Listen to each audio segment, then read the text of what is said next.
Biblia en el libro de según San Mateo, Evangelio según San Mateo, capítulo 27, versículo 32, dice de esta manera: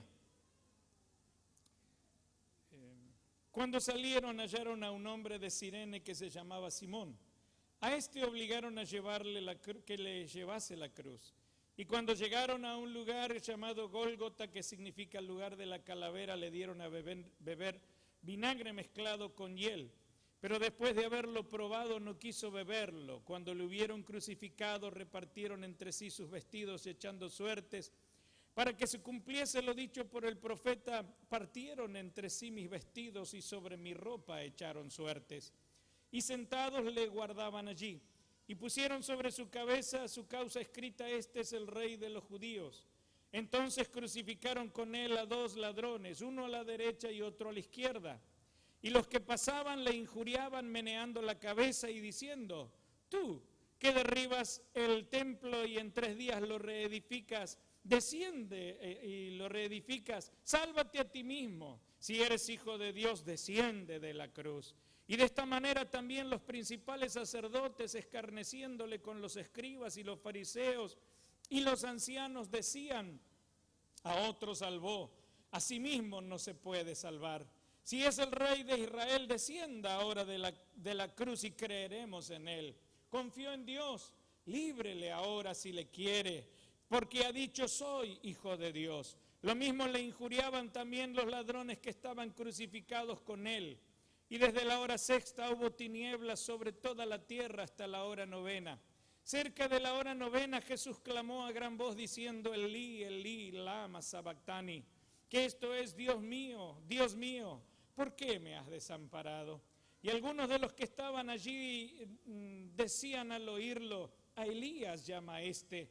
Y al instante, corriendo uno de ellos, tomó una esponja y la empapó en vinagre, y poniéndola en una caña le dio a beber. Pero los otros decían: deja, veamos si viene Elías a liberarle. Mas Jesús, habiendo otra vez clamado a gran voz, entregó el espíritu. Y he aquí el velo del templo se rasgó en 2 de arriba a abajo, y la tierra tembló, y las rocas se partieron. Y se abrieron los sepulcros, y muchos cuerpos de santos que habían dormido se levantaron. Y saliendo de los sepulcros después de la resurrección de él, vinieron a la santa ciudad y aparecieron a muchos. Y el centurión y los que estaban con él guardando a Jesús, visto el terremoto y las cosas que habían sido hechas, temieron en gran manera. Y dijeron: verdaderamente este era el Hijo de Dios. Y estaban allí muchas mujeres mirando de lejos, las cuales habían seguido a Jesús desde Galilea, sirviéndole, entre las cuales estaba María Magdalena y María, la madre de Jacobo y de José, la madre de los hijos de Zebedeo. Hasta aquí la palabra de Dios. Damos gracias a Dios por todo lo que Dios es. Cuando miramos la Biblia o este relato, creo que es un relato que no nos es desconocido a ninguno de nosotros, que tiene que ver o que lo sabemos, no importa qué tan cerca o tan lejos allá estemos del Evangelio, si conocimos o si no conocimos, si somos cristianos evangélicos o somos católicos, apostólicos o romanos.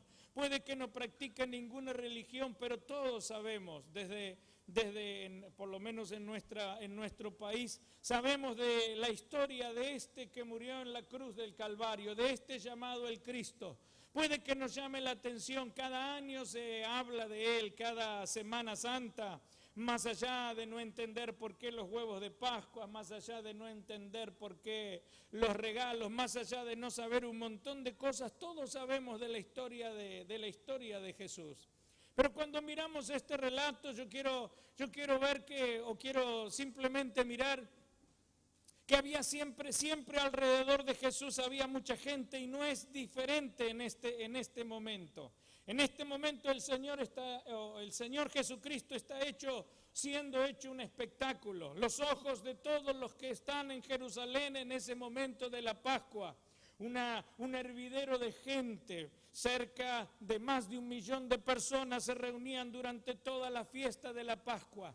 Toda la ciudad estaba conmovida por los hechos que allí se estaban llevando a cabo. El día jueves el Señor entra de una manera triunfal a Jerusalén. Los hombres, los niños, dice la Biblia, que tiraban, que gritaban: Hosana, Hosana, al que viene en nombre de David. Algunos tiraban sus mantos, los hombres tiraban sus mantos, algunos cortaban ramas de palmeras o de olivos y los ponían delante del Señor, que marchaba caminando o montado sobre un pollino en su entrada triunfal. Lo recibieron como un rey, lo creyeron como un rey. Pero al próximo tiempo, al otro día le estaban, o en los otros momentos estaban crucificándole. Todos sabían lo que estaba pasando. Alrededor del Señor había una multitud, un montón de gente que miraba, porque siempre hay gente que mira a lo lejos, siempre hay gente que tiene opinión acerca de lo que pasa, siempre hay gente que opina acerca de lo que pasa, siempre hay gente que haría mejor lo que se está haciendo. Pero cuando miramos esto, nos encontramos con el más dantesco, uno de los más dramáticos hechos en la historia de la humanidad. Este hecho marca la historia de la humanidad en un antes y un después, antes de Cristo y después de Cristo. Nunca el hombre, nunca la humanidad ha sido tan marcada como a través de la vida del Señor Jesucristo y su muerte en la cruz del Calvario.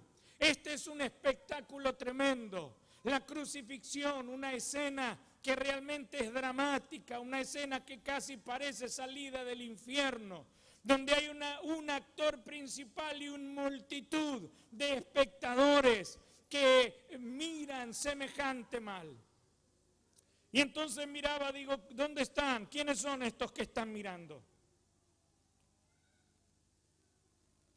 ¿Quiénes son los actores circunstanciales de este hecho? Y entonces encuentro que uno de los actores secundarios es Pilato. Pilato es aquel que tiene que dar un veredicto. Los judíos le han traído, ya le han juzgado mentirosamente, ya lo han encontrado culpable al Señor Jesucristo. Este dijo: en 3 días destruid el templo y en 3 días lo reedificaré. Allí en el Sanedrín habían hecho un juicio mentiroso y ahora lo traían a manos de Pilato. Pilato, el gobernador puesto por el Imperio Romano, era quien tenía que decidir sobre la suerte del Señor. La mujer de Pilato le manda a decir: mira, no tengas nada que ver con este justo, porque toda la noche he padecido en sueños por causa de él. Trata de evitar cualquier cosa que te involucre. Pilato le azota, y luego de azotarle, trata de liberarle delante del pueblo, pero el pueblo clama: crucifícale.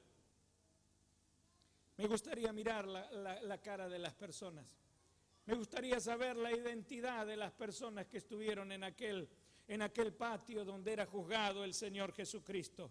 Muchos gritaban: crucifícale y suelta a Barrabás. Pero si miraría las caras de muchas de las personas, serían muchas de las mismas caras que estuvieron cuando hubo milagros del Señor.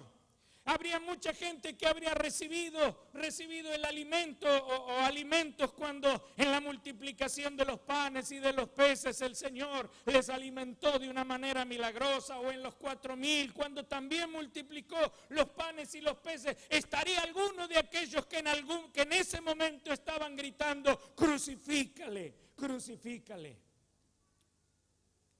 No me gustaría encontrar a nadie que haya recibido un milagro del Señor. No me gustaría ver la cara de nadie, aunque no sería muy raro, porque el que le besó y le entregó estuvo con él durante los 3 años y medio de su ministerio. Pero Pilato, la mujer le dice: no tengas nada que ver con este hombre. No tengas nada que ver, porque he padecido mucho. Entonces Pilato le dice al pueblo: ya lo he azotado, ya lo he lastimado, lo han herido de una manera cruenta. Y ahora les dice: ¿queréis que os suelte alguno? Y todos gritaron: a Barrabás. Entonces Pilato toma un lebrillo, toma una palangana y se lava las manos diciendo: inocente soy yo de la sangre de este justo. Aunque lavándose las manos no se lavó de su responsabilidad. Cuando uno se lava de las manos, cuando uno dice, bueno, no, yo no lo maté, yo por lo menos no estoy en el mundo, no me aparté, mire que yo al Señor no lo dejo, los mismos que estamos acá decimos, no lo seguimos, no lo adoramos, no lo honramos, no lo predicamos, pero decimos, yo al mundo no me voy. Y entonces nos encontramos que este se lava las manos, que simplemente con el hecho de lavarse las manos, él cree que por no decidir diciendo mátenle, él está liberándose de su responsabilidad, pero él es responsable histórica y legalmente de la sentencia de muerte del Señor. Encontramos allí también a los soldados que burlándose y arrestándole como a un criminal, lo escarnecen, lo torturan, le ponen la corona, lo desnudan, se burlan de él, lo escupen, lo llevan a empujones, lo meten y lo sacan. En medio de semejante burla y luego de semejante calvario, como diríamos, ponen sobre su cabeza una corona de espinas. Espinos que se clavaron en la sien del Señor, como decía un viejo himno, espinos de mi Cristo, claveles de la cruz. Qué crueles traspasaron las sienes de Jesús. Y ellos fueron los que burlándose coronan al Señor con una corona de espinas. Luego le van azotando mientras el Señor va cargando su cruz. Y mientras va cargando su cruz, siguen arengando a la multitud para que hablen en contra del Señor y le siguen castigando, lo llevan al madero. Son esos soldados los que clavan sus manos, los que horadan sus pies. Son esos soldados los que levantan el madero y los que allí en el mismo madero se ponen a jugar, se ponen a jugarse la ropa que ese Cristo había dejado, un manto sin costura. Y mientras tanto el viento salpicaba alguna gota sobre el rostro de aquellos que con los dados jugaban el manto del Señor. Y son los soldados, y es uno de los centuriones que clava el costado del Señor. Y cuando clava el costado del Señor, sangre y agua sale de su costado y se vio bañado en aquella sangre. Esa sangre que lo manchó, sangre que lo ensució, sangre que hizo que todo su ropa se tiñera de rojo. Cuando él abre aquella herida y brota sangre y agua, él se ensució. Esa sangre limpia o esa sangre ensucia, según los ojos del corazón con que se mire. Allí mismo encuentro a los ladrones. La Biblia dice que él fue contado con los inicuos, que el justo está entre los injustos para llevarnos a Dios, que es el santo el que está entre los pecadores, que al que no se le halló pecado por nosotros se hizo pecado, que en quien no había culpa está ahora entre los culpables sufriendo el castigo, que el que sufrió tal contradicción de pecadores, como dice la Biblia, hasta que vuestro ánimo no se canse hasta desmayar, el cordero que manso, mudo, frente a los que lo mataban, fue hacia el matadero. Allí estaban. Allí estaban los que pasaban. Pasaban y meneaban la cabeza. Pasaban y decían, no puede ser. Miraban de lejos, miraban a lo lejos. Lo habían visto algunos cerca. Habían estado en los hechos que el Señor había vivido y lo habían vivido con Él. Nunca Él lo hizo solo. Siempre multitudes había alrededor, testigos que podrían haber asegurado siempre quién era ese que ahora estaba en la cruz, pero ahora miraban de lejos, pasaban de lejos, trataban de no ensuciarse con el testimonio de ese criminal, trataban de no tener nada que ver con ese justo. Y no solamente pasaban de lejos y meneaban la cabeza, sino que le decían: tú que derribas el templo, sálvate a ti mismo. Desciende de la cruz si realmente eres hijo de Dios. ¿Eres hijo de Dios? Son los escépticos de siempre. Son los que necesitan ver para creer. Son los que necesitan señales grandiosas de acuerdo a su propio criterio y personalidad. Encontramos también dentro de los actores y de los actores secundarios los sacerdotes y religiosos, los que ya tenían una religión oficial, los que conformes con los ritos y las ceremonias, los que se conformaban con una fe de bautismo, con un crucifijo, con una estampita, con un confesionario, con comulgar un año, una vez por año y con una fe heredada, que nada tiene que ver con apropiarme de la fe, sino que lo recibí. Yo soy porque mis padres son, yo soy porque mis abuelos son, no sé qué son, pero soy. Nunca se han apropiado para sí de esa fe. Los que con los símbolos se han conformado, pero no han conocido el poder y la esencia de una vida nueva en Dios. Los que se conforman solamente con la religión y las formas de la religión, los que están siempre a la periferia, los epidérmicos, los que nunca hacen suya la fe y la meten adentro de su corazón como un tesoro profundo que nunca quisieran dejar. Están alrededor los que injurian y los que se burlan, los ateos, los que combaten, los que luchan en contra de la fe, los que tratan de convencer a otros y convencerse a sí mismos y aseguran de que ese no es Dios. Eso no es Dios. Eso no es Dios. ¿No es Dios el que se hizo hombre y tomó nuestra forma? ¿No es Dios el que se hizo hombre y tomó nuestro lugar? ¿No es Dios el que está pagando el precio que yo tenía que pagar? ¿No es Dios hecho carne? Porque Juan lo dice con todo el corazón y con la inspiración del Espíritu Santo, y vimos su gloria, gloria como del unigénito del Padre, lleno de gracia y verdad. Hay otros que solo miran, ven el espectáculo, disfruten o no de él. Son los que se sientan y esperan, los que siempre están a la puerta pero no entran, que les gusta pero no prueban, que tienen una opinión pero que no se juegan por ella, que casi, como le dijo aquel rey Agripa a Pablo: por poco me persuades a ser cristiano, Pablo. Y el apóstol Pablo dice: ojalá que por poco o por mucho, pero pueda ser cristiano como yo, excepto estas cadenas.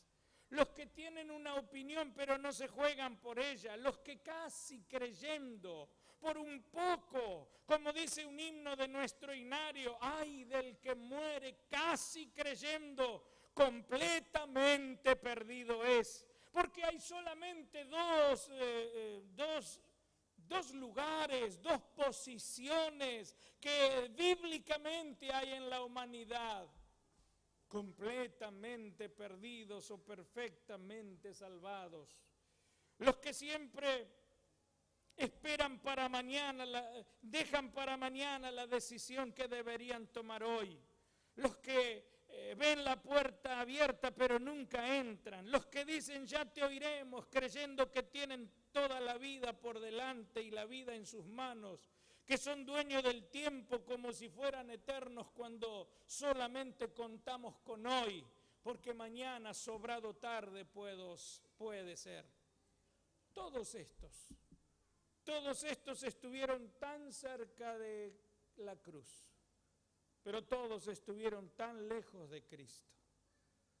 No alcanza con rozarle, no alcanza con arrimarse, no alcanza con acercarse, no alcanza con ver por la ventana, o no alcanza con opinar o tener una buena opinión o una opinión positiva acerca de Cristo y de la religión de Cristo. No alcanza con gustarte, no alcanza con ser salpicado por las gotas de sangre, no alcanza con tener las cosas que Él da, pero carecer con el que da las cosas. No alcanza con los beneficios sin tener al benefactor. No alcanza con estar cerca. Hay un solo camino, la Biblia nos dice. Hay una sola verdad y hay uno solo que da la vida, y cuando la da en abundancia. Hay uno solo, porque la Biblia dice que en ningún otro hay salvación. Hay un solo pastor del rebaño, hay un solo lado de la puerta, hay un solo amigo de pecadores, hay un solo mediador entre Dios y los hombres, y no alcanza con saberlo. Hay que apropiarse de esta fe, hay que tomarla como propia. Porque el Señor Jesucristo dijo: mas a todos los que le recibieron, a los que creen en su nombre, les dio la potestad, la autoridad, el derecho de ser llamados hijos de Dios. No son hijos de Dios toda la creación de Dios, sino solamente hijos de Dios, aquellos que se han apropiado de lo que Él hizo por nosotros en la cruz del Calvario. Podemos tener una buena opinión de lo que hizo el Señor. Puede que nos conmueva lo que hizo el Señor. Puede que nos enternezca hasta lo que hizo el Señor. Puede que nos haga sentir asombrados, abrumados, hasta apesadumbrados. Pero si eso que hizo el Señor, nosotros no nos apropiamos para nosotros de la obra que Él hizo, porque en la cruz del Calvario Jesucristo estaba ocupando su lugar y mi lugar, el justo por los injustos, para llevarnos a Dios. Y es entonces donde nosotros tenemos que pensar si estamos tan cerca de la cruz, pero tan lejos de nuestro Señor Jesucristo. Un viejo coro de la escuela bíblica dice: una sola puerta hay, mas son sus lados dos, adentro y afuera. ¿Y tú dónde estás? Adentro y afuera. ¿Y tú dónde estás? Cada uno de nosotros puede ser que tengamos nociones de la obra del Señor Jesucristo, pero definitivamente no alcanza con saber, no alcanza con ver, no alcanza con conocer, no alcanza con ser salpicado. Yo tengo que apropiarme de aquello que el Señor hizo. No es lo que yo puedo hacer, no tiene que ver con lo que yo puedo hacer para salvarme. No, es lo que Cristo hizo, es lo que Dios hizo por mí, enviando a su Hijo Jesucristo a morir en la cruz del Calvario, ocupando mi lugar y ocupando su lugar una vez y para siempre. Y lo único que uno puede hacer es apropiarse de esto que el Señor hizo, aquello que definitivamente se recibe por la fe, porque solamente somos reconciliados con Dios y solamente podemos recibir la bendición de Dios y la vida eterna, la comunión que se perdió por causa del pecado cuando aceptamos a Jesucristo como nuestro Señor y Salvador. Su sacrificio en la cruz del Calvario es la puerta que se ha abierto desde aquel momento hasta el día de la eternidad, para que todo aquel que en Él crea no se pierda, mas tenga vida eterna. Porque de tal manera amó Dios al mundo, que ha dado a su Hijo unigénito, para que todo aquel que en Él crea no se pierda, mas tenga vida eterna. Esta es la vida eterna, dice Juan, que te conozcan a ti. Y en esta noche simplemente el mensaje es el mensaje de la cruz. Es el mensaje de aquel que estuvo en la cruz del Calvario. Muchos pueden estar, una multitud había alrededor, pero todos estaban tan lejos del Señor Jesucristo, que no alcanzó. Solamente aquellos que realmente se han apropiado de su obra son los que podemos decir que somos hijos de Dios, nacidos de nuevo, preparados para la vida eterna y que le estamos esperando porque pronto viene el Señor. Yo no sé usted de qué lado de la puerta está. Yo no sé usted si le ha aceptado o no le ha aceptado, si le gusta simplemente o le parece bueno, pero no alcanza con que le guste, no alcanza con que le roce, no alcanza con que salpique. Es necesario estar adentro de la puerta, es necesario aceptarle como Señor y Salvador, es necesario hacer nuestra la obra de Jesucristo y aplicar su sangre sobre nuestros corazones por la fe en el nombre del Señor. Yo le invito a que en esta noche usted se ponga de pie.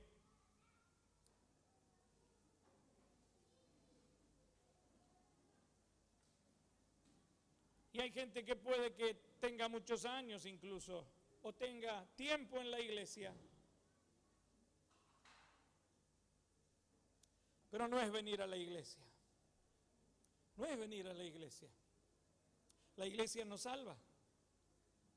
La iglesia es el medio donde nosotros podemos ser instruidos de la palabra de Dios.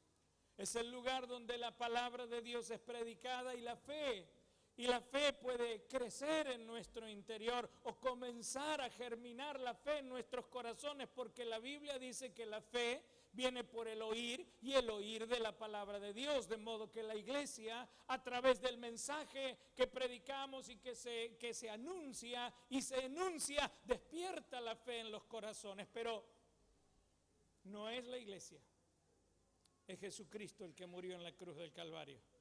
Y no alcanza con convenir, no alcanza con que le guste. Es necesario que usted sepa y que usted haya recibido a Jesucristo como Señor y Salvador. Que no le guste solamente lo bueno que pasa acá, ni lo lindo que es acá, ni el ambiente que hay acá, ni lo bueno que fue lo que hizo Él por mí. No, yo tengo que aplicar a mi corazón esa sangre preciosa. Esa sangre que por la fe limpia mis pecados, perdona todas mis manchas y me hace acepto en el amado. Es aplicar sobre mí lo que Él hizo. Él pagó por mí el precio de mi salvación. Y ya no soy yo el que ahora tiene que morir. Él murió por mí y ocupó mi lugar. Maravillosa obra de la gracia de Dios. Y este es un regalo de Dios. El regalo de Dios es la persona de Jesucristo y la obra de Jesucristo para todo aquel que en Él cree, no se pierda, mas tenga vida eterna. Yo le invito en esta noche que si usted no tiene esa seguridad, no está seguro de que Jesucristo vive en su corazón, si usted no le ha invitado fehacientemente, no le ha recibido como Señor y Salvador, está siendo simplemente salpicado, pero esa es una decisión personal. Es algo que cada persona, Él murió por todos, pero Él es mi Dios y su Dios. Y Él quiere ser un Dios personal, un Dios a quien usted pueda tenerle como padre y Él saber que usted es su hijo, porque por usted también murió en la cruz del Calvario. Yo le invito en esta noche a que si alguno no está seguro o no ha aceptado a Jesucristo como Señor y Salvador o necesita reconciliarse, esta es la noche en donde no nos vamos a quedar como mirando de lejos, sino que podemos tomar lo que Él hizo y apropiarnos de su obra hecha por mí y por usted en la cruz del Calvario. Yo le invito a que oremos al Señor, y si alguna persona tiene necesidad de esta oración, puede pasar adelante. Vamos a estar orando por usted.